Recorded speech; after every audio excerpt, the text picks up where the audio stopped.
हर माता पिता का सपना होता है कि उनके बच्चे ऊंचाइयों की बुलंदियों को छुएं। हर माता पिता चाहते हैं और इस वजह से उनको अच्छी शिक्षा जितना हो सके उनके लिए अच्छे से अच्छा करने की सोचते हैं और बस यही सोचते हैं कि मेरे बच्चे आगे बढ़ें, उन्नति करें। उसके बाद में उनका जो बुढ़ापा है उनके बच्चों के साथ में गुजरे और उसके बाद में जब उनकी अंतिम यात्रा हो तो उनका जो सिर हो, उनका जो कंधा अपने बच्चों के कंधों पर वो अंतिम यात्रा तक जाए। वो माता पिता, हर एक माता पिता का ये सपना होता है। और कुछ खुश नसीब माता पिता होते हैं जिनके बच्चे अपने माता पिता को कभी भी अपने से अलग नहीं करते हैं, अपने से दूर नहीं करते हैं, उनकी खूब सेवा करते हैं और अंतिम समय तक उनका ध्यान रखते हैं। उसके बाद में अपने कंधों पर अब उनकी अर्थी को लेके जाते हैं लास्ट समय तक। लेकिन कुछ माता पिता बदनसीब भी होते हैं कि बच्चे इतनी आगे तरक्की कर जाते हैं कि वो अपने माता पिता की तरफ मुड़कर भी नहीं देखते हैं। आज की जो मैं आपके समझ सच्ची घटना लेके आई हूँ फ्रेंड, दिल को झकझोर देने वाली है। ऐसा किसी के साथ ना हो। जिसने भी देखा उस बुजुर्ग पिता की बॉडी को, मृत शरीर को जिसने भी देखा, बस उसके मुंह से यही निकला कि ऐसी मौत भगवान किसी को न दे।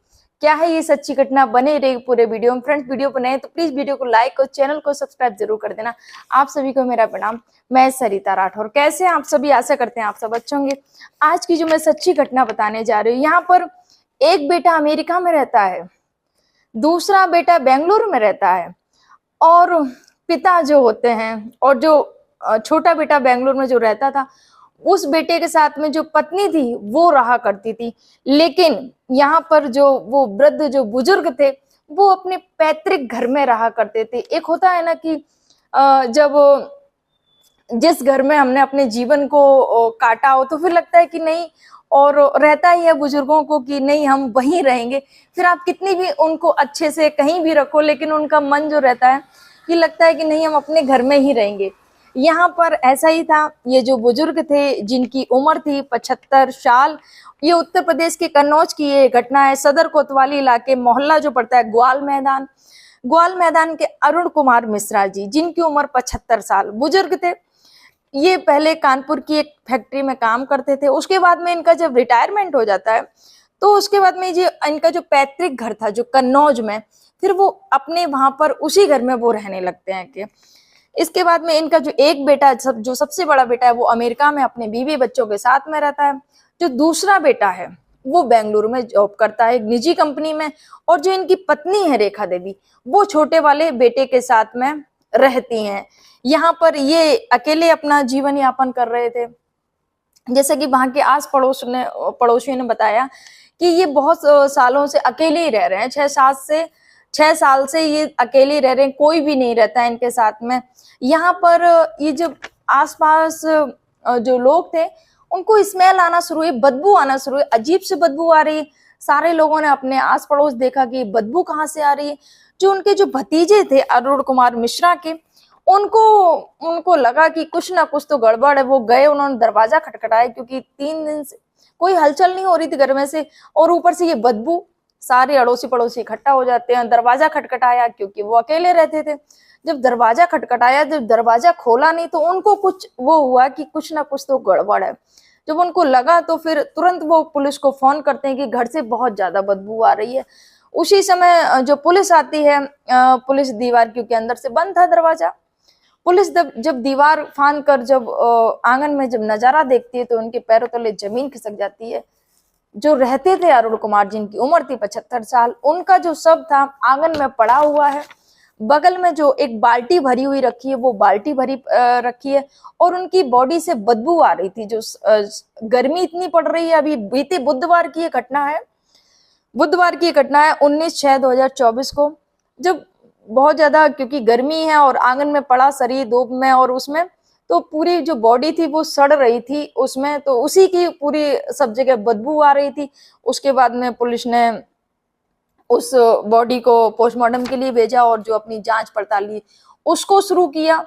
यहाँ पर जो उनके जो फैमिली के जो सदस्य थे उनको इत्तला किया गया कि ऐसे ऐसे करके वो है। उसके बाद में ये जो इनकी जो बॉडी है इसको पोस्टमार्टम के लिए उसको पुलिस ने फॉरेंसिक टीम से जांच को कराने का फैसला लिया है कि आखिर क्या है क्या नहीं, और अंतिम क्रिया के लिए उनके घर वालों को पहुंचने के, जो अंतिम क्रिया होगी वो घर वालों के वहां पहुंचने के बाद नहीं होगी। पुलिस का ऐसा मानना है कि ये जो वृद्ध जो थे वो अकेले रहते थे, पानी का कुछ काम कर रहे होंगे क्योंकि बाल्टी बगल में रखी थी, पैर फिसला होगा या गिरे होंगे, उस वजह से इनकी जो मृत्यु है वो हो गई है, ऐसा पुलिस का मानना है। कि ऐसा अंदाजा वो लगा रहे हैं कि शायद ऐसा ही होगा, क्योंकि घर में कोई दूसरा पर्सन नहीं था कि अगर वो गिरे थे कोई हेल्प के लिए आता, कोई हेल्प नहीं आया, और उसके बाद में इन्होंने तड़प तड़प पर इनकी वहां पर ही मृत्यु हो जाती है। पुलिस ने बताया कि जो अंदाजा लगा जी मृत्यु इनकी 3 दिन पहले हो गई है। और सोचिए कितनी चौंकाने वाली बात है, जब वृद्धजन या कोई भी बूढ़े बुजुर्ग, माता पिता या कोई भी हो, जब बाहर बच्चे जब बाहर रहते हैं, तो अगर जब माता हो या पिता कोई भी जब अकेले रहते हैं तो जरूर कॉल करते हैं, सुबह शाम तो हालचाल ले ही लेते हैं बच्चे की, आखिर कैसे हैं कैसे नहीं है, तबीयत कैसी है, खाना खाया नहीं खाया। लेकिन यहाँ पर इस परिवार ने 3 दिन से कोई फोन कॉल नहीं किया, ना जानने की कोशिश की। अगर जानने की कोशिश करते, क्योंकि जो बगल में जो उनके जो परिवार का जो भतीजा रहता था, अगर जानने की कोशिश करते तो वो जाता या बात करते या कुछ भी, ऐसा कुछ नहीं था। सोचिए कितने लोग बदल जाते हैं। और यहाँ पर मैं ये बोलना चाहूंगी कि बेटे तो बेटे दोनों, एक बेंगलोर में एक अमेरिका में रह रहा था।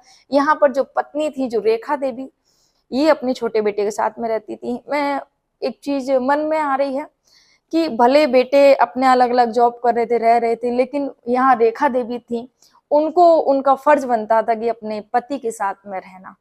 जब आपने पूरा सुख दुख जवानी पूरी पति के साथ में काटी, तो बुढ़ापे में भी पत्नी का फर्ज बनता है, या पति हो या पत्नी हो, कि अपने पति के सुख दुख में हमेशा साथ रहना। अगर वो यहाँ पर इस समय अगर उनकी जो पत्नी थी वो होती, तो शायद ये जो 3 दिन तक उनकी जो बॉडी थी जो सड़ती रही थी, शायद उनकी ऐसी दर्दनाक मौत ना होती। सोचिए सब कुछ, बेटे बहू सब कुछ होते हुए, और जब बुजुर्ग ने जब अंतिम सांस ली तो कोई नहीं था कि मुंह में कोई पानी भी डाल देता या कोई भी वो करता, कुछ नहीं।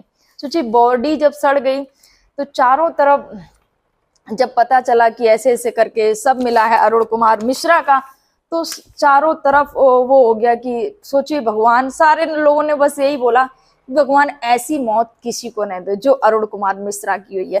फ्रेंड्स, यहाँ पर मैं एक चीज मैं बोलना चाहूंगी कि अगर आपके माता पिता कहीं अलग रह रहे हैं, आपसे दूर रह रहे हैं, तो आपका फर्ज बनता है कि उनसे कनेक्टेड रहिए, उनसे बात करते रहिएगा। सोचिए इतना सब होते हुए भी वो बुजुर्गों ने ऐसे दम तोड़ दिया, और जो बॉडी होती है वो सड़ चुकी थी।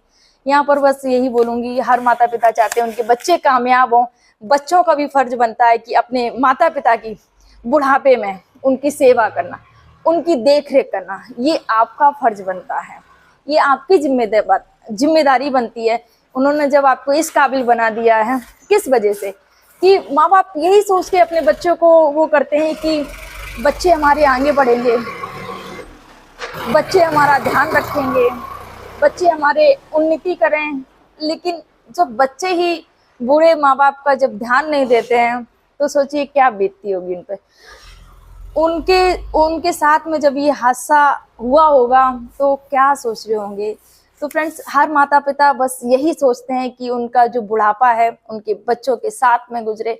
और जब जो बूढ़े माता पिता रहते हैं उनको भी अच्छा लगता है, जो उनके जो नाती रहते हैं बच्चों के साथ में। देखिए जब जो वृद्ध माता पिता होते हैं उनको भी लगता है कि ये मेरे जो बेटे हैं, मेरे जो बहू है, थोड़ी देर, ज्यादा नहीं, बस थोड़ी देर अगर 15-20 मिनट भी आपने उनके पास में बैठ लिया, उनके साथ में बातें कर ली, तो उनको एक जो खुशी की अनुभूति होगी, शायद उसकी आप नहीं सोच सकते हैं। ये तो जब इंसान जब उस उम्र में आता है तभी उन सब चीजों को समझता है, उससे पहले इंसान को कुछ समझ में नहीं आता है। तो बस यही कहूंगी आप सभी से, अपने माता पिता का ध्यान रखिएगा। अगर वृद्ध माता पिता हैं तो आपका फर्ज बनता है उनके साथ में रहिएगा, उनको क्या जरूरत है क्या जरूरत नहीं है ये आपका फर्ज बनता है। और ध्यान रखिएगा, सेवा करिएगा अपने वृद्ध माता पिता की, जो कि आज ये जो कन्नौज की जो घटना आई है, दोबारा ये ऐसी घटना ना आए। जब ऐसी घटनाएं आती हैं तो दिल को बहुत ज्यादा दुख होता है कि सोचिए बच्चे अमेरिका और इतनी इतनी बड़ी सिटी में रह रहे हैं, विदेश में रह रहे हैं, और माता पिता ऐसे तड़प तड़प के अकेले उनकी जान चली जाती है और उनकी बॉडी सड़ जाती है, गल जाती है। बहुत ही सोचनीय बात है। और मैं पत्नियों को भी यही कहूंगी, अगर आपके आप पति पत्नी दोनों हैं तो बच्चे भले अलग अलग रह रहे हैं, लेकिन आपका फर्ज बनता है पति पत्नी दोनों लोग साथ में रहिएगा, बुढ़ापा साथ में काटिएगा। हर एक पति पत्नी को साथ में ही रहना चाहिए, मुझे लगता है। फ्रेंड्स, आपकी क्या विचार इस पर कमेंट जरूर करिएगा फ्रेंड्स, और क्या कहना चाहेंगे फ्रेंड्स। आप सभी को मेरा प्रणाम। जय हिंद, जय भारत, जय श्री राम।